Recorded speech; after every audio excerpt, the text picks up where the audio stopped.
Hi friends, welcome back to my channel. My name is Dr. Grace Chang and I am a naturopathic doctor and women's health specialist in functional medicine. Today we're actually diving into defining menopause, perimenopause, all of it, just going through the definitions and where you're at, because oftentimes I get that question of like, how do I know I'm in menopause? And how do I know that my hormones are changing? And we'll dive into that.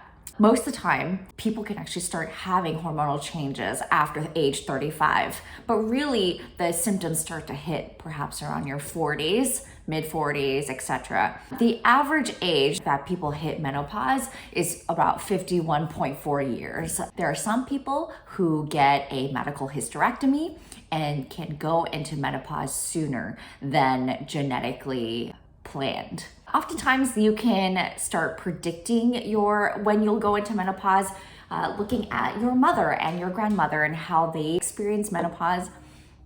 There are some women who don't feel a thing as they transition, and some women go through a lot, and that can be really tough. But there are certainly a lot of things, natural as well as conventional interventions, that can be done so that you can transition smoothly. There are typically 3 stages that are part of this transition. We've got the perimenopause phase, menopause, and postmenopausal.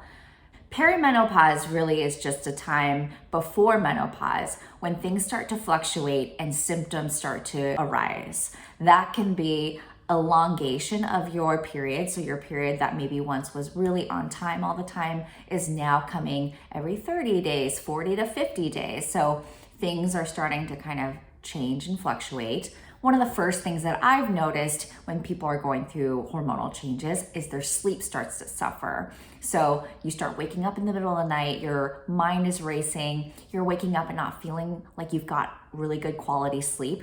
That can be a sign of your hormones starting to go unbalanced. People can also start having hot flashes, and typically that we see that closer into the menopause phase. Hot flashes are really SOS, where your receptors are like, where is the estrogen and progesterone and all of that? And so a big SOS kind of flashes through and you get that change in body temperature. People can also start experiencing changes in their metabolism where they're gaining weight, despite being really consistent with working out and their diet. Mood changes, increased PMS, maybe even heavier periods, all of it. And what joy. Menopause really officially is defined by 12 months without a period.